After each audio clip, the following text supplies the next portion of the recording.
Let's now move to modals and semi-modals. They offer multiple ways of giving advice. We have should and shouldn't, might, might not, must, mustn't, ought to, have to. These expressions vary in degree of intensity, just like the verbs in the imperative. Let's look at these examples. You have to avoid trans fat food. You must avoid trans fat food. You should avoid trans fat food. You ought to avoid trans fat food, and you might want to avoid trans fat food. If we look at the first one, we can see that's a strong advice. You have to avoid trans fat food. You have no other choice. It is similar to the use of stop in the previous slide. And then you must avoid, also similar to have to.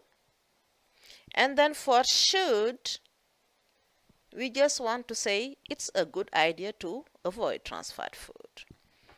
The same with ought to, and also the same with might want to. But with might want to, there is a even lesser degree of intensity than with should and ought to. Again, what we see is as we go down our list of example, the intensity also goes down.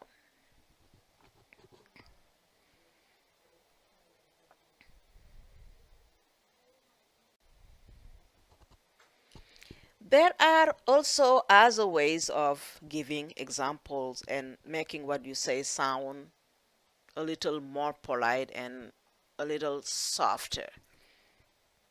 The following formula can help you make your advice or recommendation sound less forceful and more polite. You can use should or shouldn't plus probably plus the base verb. Like in the examples here, you should probably exercise more often. It's good for your heart.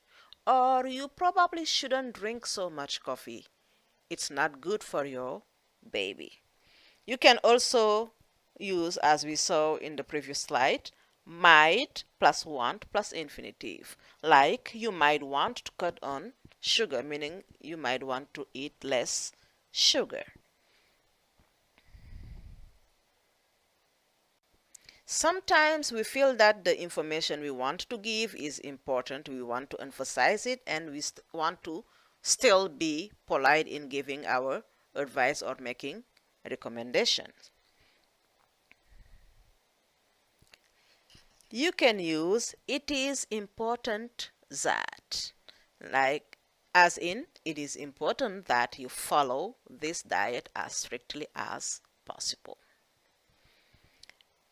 You can also use make sure you, etc. Like in the example, make sure you read the nutritional facts every time you buy canned food. You also can use don't forget or remember to. For example, you can say don't forget to exercise at least 3 times a week. Here also we see a difference in the degree of intensity. The last one is probably something a doctor would say to a patient at the end of a visit, for example. So this concludes our presentation on the language of advice and recommendation. Thank you for being here and see you soon.